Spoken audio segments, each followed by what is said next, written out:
할렐루야. 잘 주무셨습니까?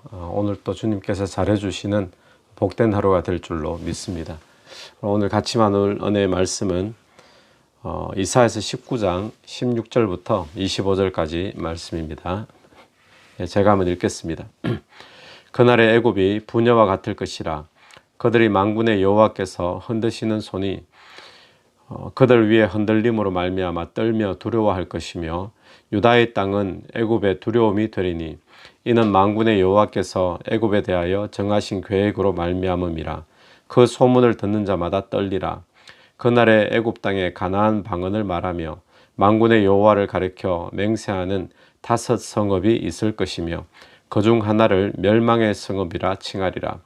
그날에 애굽 땅 중앙에는 여호와를 위하여 제단이 있겠고, 그 변경에는 여호와를 위하여 기둥이 있을 것이요, 이것이 애굽 땅에서 만군의 여호와를 위하여 징조와 증거가 되리니 이는 그들이 그 압박하는 자도로 말미암아 여호와께 부르짖겠고, 여호와께서는 그들에게 한 구원자이자 보호자를 보내사 그들을 건지실 것임이라. 여호와께서 자기를 애굽에 알게 하시리니 그날에 애굽이 여호와를 알고 제물과 예물을 그에게 드리고 경배할 것이요, 여호와께 서원하고 그대로 행하리라. 여호와께서 애굽을 치실지라도 치시고는 고치실 것이므로 그들이 여호와께로 돌아올 것이라. 여호와께서 그들의 간구함을 들으시고 그들을 고쳐 주시리라. 그날에 애굽에서 아수르로 통하는 대로가 있어 아수르 사람은 애굽으로 가겠고 애굽 사람은 아수르로 갈 것이며, 애굽 사람이 아수르 사람과 함께 경배하리라. 그날에 이스라엘이 애굽 및 아수르와 더불어 셋이 세계 중에 복이 되리니 이는 만군의 여호와께서 복주시며 이르시되, 내 백성 애굽이여, 내 손으로 지은 아수르여, 나의 기업 이스라엘이여, 복이 있을지어다 하실 것임이라. 아멘. 오늘 이 본문은 어제 애굽에 대한 하나님의 심판 예언에 계속되는 본문입니다. 어제 본문에 이어서 애굽을 유다가 애굽을 의지하려고 하는데, 하나님께서는 애굽이 어떤 존재인가를, 얼마나 무기력하고 또 능력이 없는 의지할 만한 존재가 아니다라는 것을 하나님이 보여주시는 것의 연속이죠. 그래서 오늘 이 본문에서는 이 본문의 내용에 대한 설명이 조금 많이 필요한 것 같습니다. 그래서 몇 가지 설명들을 저희들이 하면서 가능한 빨리 진행을 해보도록 하겠습니다. 우리 16절 말씀을 보면 그날에 라고 하죠. 이 그날에 애굽이 두려워 떨게 될 것을 16절 17절에서 이야기를 합니다. 그날에 애굽이 두려워 떨게 된다. 이 그날은 어떤 날이겠습니까? 오늘 16절이었는데 어제 본문에 1절에 보면 이런 표현이 있었죠.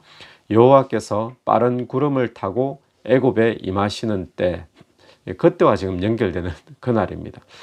그런데 그 다음에 보니까 또 두려워하는데, 이 부녀와 같을 것이요, 부녀와 같을 것이라 그들이 만군의 여호와께서 흔드시는 손의 두려움을, 이 부녀와 같다라고 비유를 하는데, 이거는 어떤 의미일까 우리 생각해 보게 될 때에, 이 여성들이 해산을 앞두고 있는 상태에서 두려워하고 있는 그 두려움을 비유하는 것으로 보여지게 됩니다. 17절을 보면 유다 땅이 애굽의 두려움이 될 것이다 라고 이야기를 합니다. 유다가 애굽의 두려움이 될 것이다. 이것은 어떤 의미인가 하면 유다를 향한 하나님의 심판 예언이 있었죠. 근데 유다를 향한 하나님의 심판 예언이 성취되어지는 것을 보고 애굽이 이런 생각을 하는 거예요. 유다를 향한 하나님의 심판 예언이 성취되는 것을 보니까 애굽, 우리를 향한 하나님의 심판 예언도 정말 그대로 성취되겠구나. 그걸 보면서 이제 두려워하는 모습이 이 17절의 모습입니다. 근데 오늘 이 16절, 17절 여기서 우리가 한 가지 주목할 만한 것은, 이렇게 애굽에 두려움을 주는 하나님의 심판을 어떻게 표현을 했는가 하면 16절에 이렇게 표현을 하고 있습니다. 만군의 야훼께서 흔드시는 손이 그들 위에 흔들림으로 말미암아 떨며 두려워할 것이며, 만군의 여호와께서 흔드시는 손이라고 이렇게 표현을 하고 있습니다.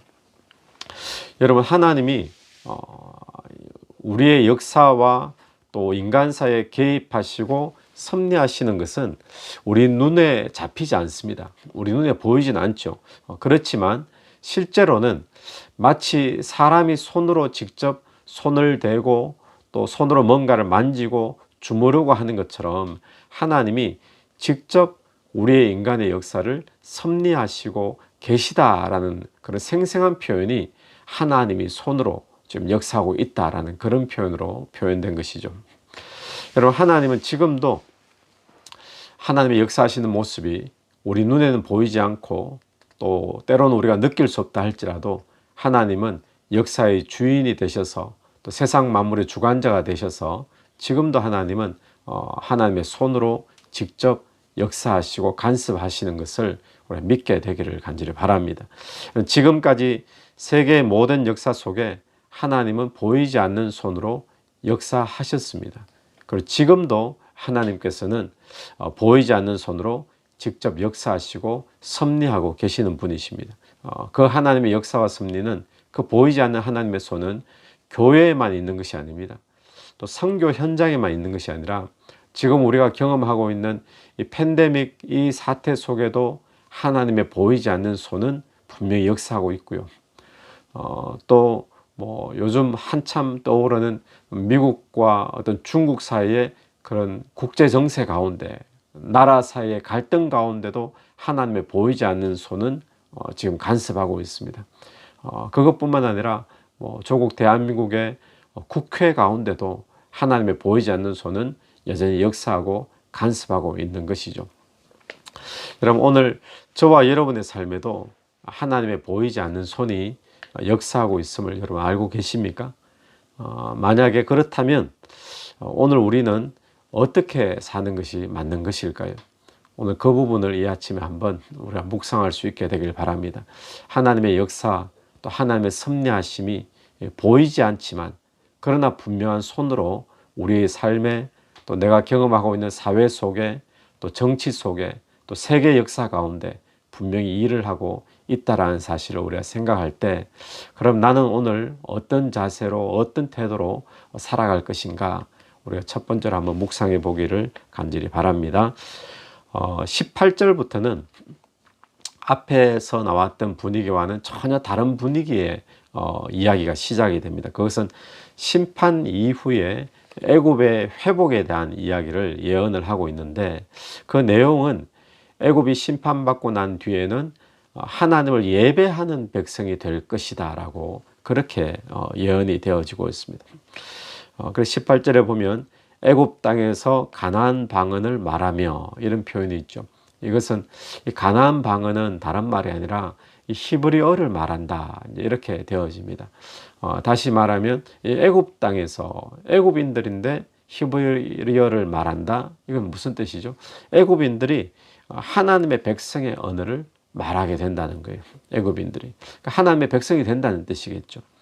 또 그 다음에 보면 야훼 신앙을 맹세하는 5 성읍이 나오죠.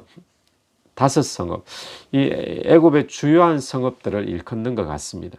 그래서 애굽의 주요한 성읍들이 하나님을 섬기는 성읍으로 바뀔 것이라는 겁니다.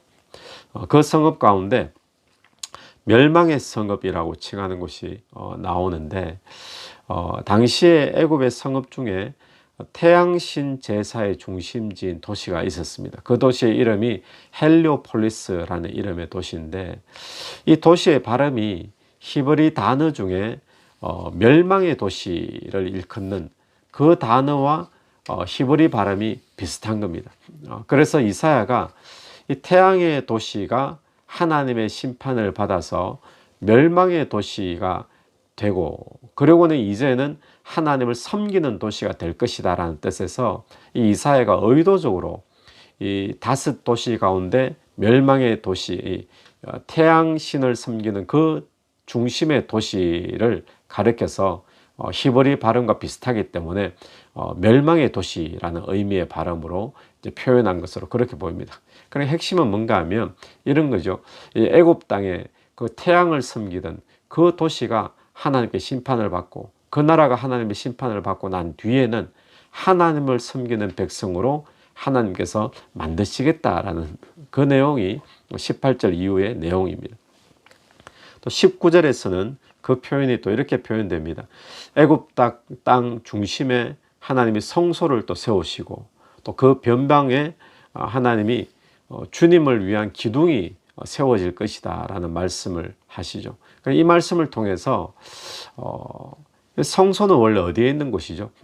이스라엘 땅에 있는 것이지 않습니까? 예루살렘에. 그런데 애굽 땅 중심에 성소가 세워진다는 거예요. 그 주변에 하나님을 위한 기둥들이 세워진다. 그럼 무슨 이야기인가 하면 이스라엘처럼, 애굽도 이스라엘처럼 하나님의 통치의 영역 안에 들어가게 될 것을 지금 예언하고 있는 거예요. 그러니까 하나님의 백성들이 되어진다. 그 예언을 지금 이 19절에서 18절에 이어서 함께 하고 있는 겁니다. 그러면 그 증거가 뭐냐?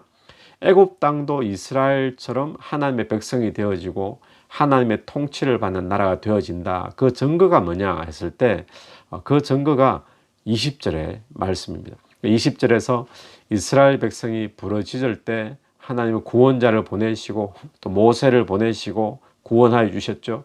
또 사사 시대에는 사사들을 일으켜서 부르짖을 때에 보호하시고 구원하여 주셨던 것처럼 이 애굽도 어떤 압제 가운데 있을 때, 압박 가운데 있을 때 하나님께 부르짖으면 하나님이 보호자를 보내시고 구원자를 보내셔서 그들을 구원해 주시겠다라는 것이 그 증거다라고 이야기를 하고 있는 거예요. 그래서 우리가 여기서 중요한 또 한 가지 원리를 발견을 하는데 그것은 무엇인가 하면요. 전에는 이방인이었고 전에는 하나님의 진노의 대상이었지만 이제는 하나님의 백성이 된 자들에게는 그것에 따른 어떤 증거가 있다라는 겁니다. 그것이 무엇일까요? 전에는 이방인이었고 하나님 진노의 대상이었는데 애국과 같은 존재잖아요.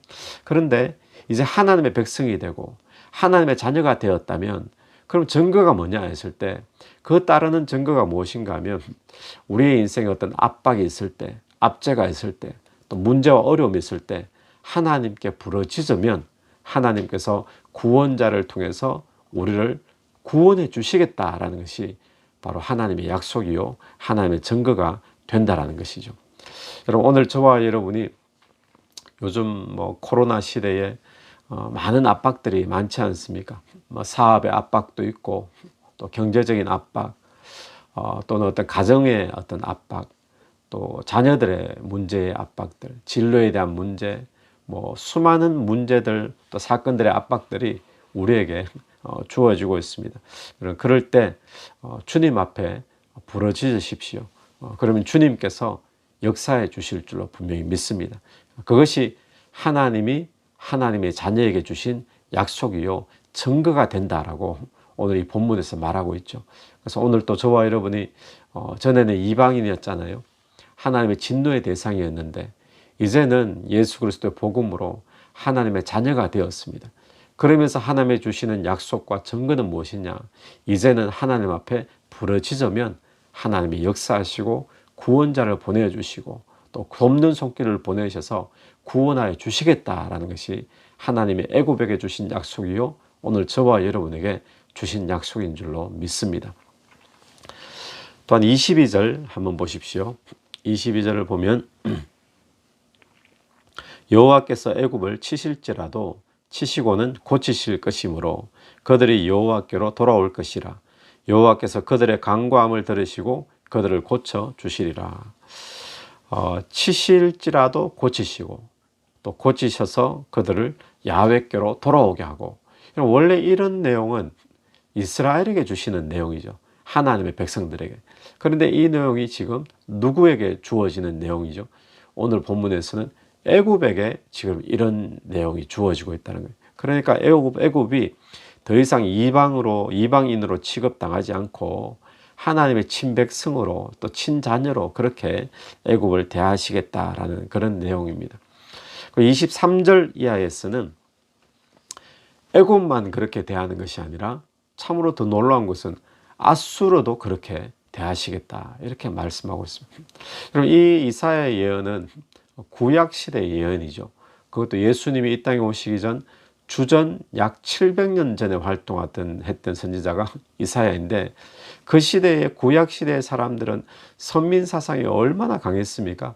근데 그들은 다른 이방인들은 그냥 개처럼 취급하고 뭐 지옥불의 땔감처럼 취급하던 그런 존재였는데, 그런데 이사야의 예언을 보면 이방인들, 그것도 애굽과 아수르, 이런 자들도 하나님의 백성이 되어진다라는 예언이 이때 지금 나오고 있으니까 이 예언은 정말 파격적인 예언이 아닐 수가 없는 겁니다.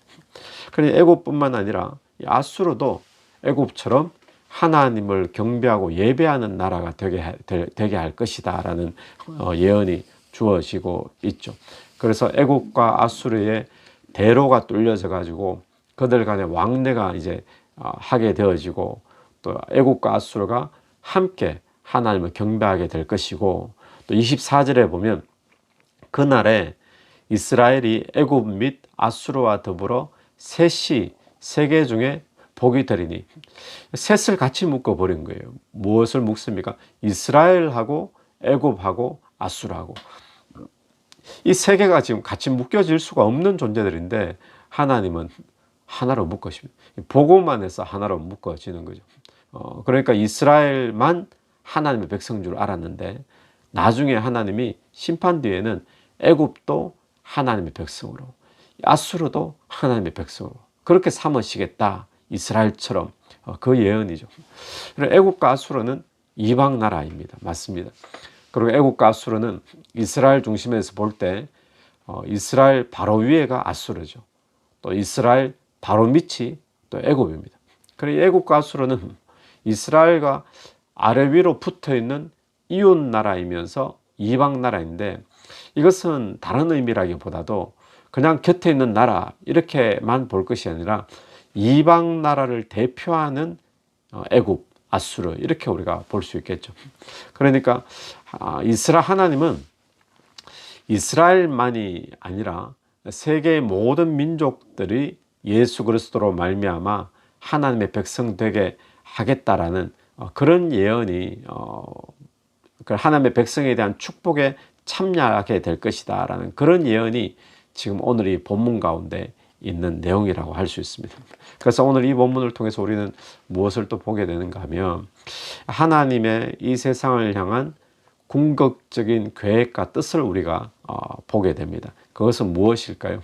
하나님이 이 세상을 향한, 또 세계를 향한 궁극적인 뜻, 궁극적인 어떤 계획은 무엇인가 하면, 하나님이 이런 여러 가지 심판이나 징계를 통해서 결국에는 애굽과 아수르로 대표되는 이방인들도 하나님을 섬기는 나라가 되게 하시기를 원한다는 것이 하나님의 뜻이죠.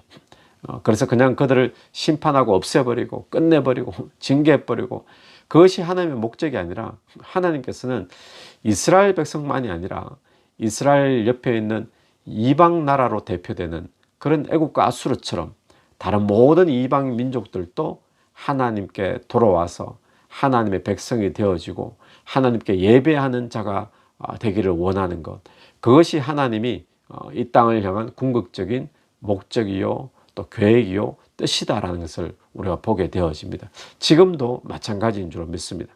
여러분, 오늘 이 말씀을 우리가 한번 적용해 본다면 우리 주변에 이웃들이 있죠. 아수르와 애굽처럼 아래 위로 붙어 있는 이웃들, 양옆에 붙어 있는 이웃들 가운데 하나님을 알지 못하는 이방인과 같은 그런 이웃들도 분명히 있을 것입니다. 예수를 모르는. 하나님은 그들도 이날에 하나님이 예배하시는 하나님의 백성이 되기를 원하십니다. 그래서 오늘 저와 여러분이 그 일이 이루어지기를 바라보면서 나의 이웃들, 특별히 애굽과 아수르와 같은 그런 자들을 위해서, 또 애굽과 아수르는 이스라엘에게 어떤 존재였습니까? 늘 핍박하는 존재였잖아요. 늘 괴롭히고 늘 힘들게 만들고 늘 빼앗아가고 그런 존재들인데, 우리 주변에 하나님을 알지 못하는 아수르와 애국과 같은 그런 이웃들, 특별히 나를 핍박하고 힘들게 만들었던 그런 이웃이라 할지라도 하나님의 뜻과 계획은 무엇이냐, 그들도 하나님께 예배하는 그런 백성으로 돌아오기를 주님께서 원하시는 거죠. 그래서 오늘 우리 주변에 그런 이웃들이 있다면 그들의 구원을 위해서 우리가 함께 또 하나님의 뜻을 위해 이루기 위해 기도할 수 있는 그런 저와 여러분이 되기를 간절히 바랍니다. 한번 기도드리겠습니다. 하나님 은혜를 감사합니다. 하나님이 애굽 땅의 모습을, 심판의 모습을 보면서 하나님께서는 이 애굽 땅의 심판 후에 또 하나님의 백성 되게 하시고 하나님을 예배하는 나라로 만드시는 것이 하나님의 뜻이요 하나님의 계획임을 이 시간에 보게 됩니다. 하나님 애굽뿐만 아니라 아수르까지도 하나님께서는 그런 예배하는 나라로 만드시는 것, 그것이 하나님의 뜻임을 이 시간에 다시 한 번 더 보게 되어집니다. 하나님, 오늘 또 내 삶에서 그 하나님의 뜻이 내 주변에 예수 믿지 않는 자들에게도 이루어질 수 있도록 또 애쓰며 기도하는 그런 복된 하루가 될 수 있도록 인도하여 주옵소서. 예수님 이름으로 기도드립니다. 아멘. 오늘 하루도 예수 이름으로 승리하시는 복된 하루가 되기를 간절히 바랍니다.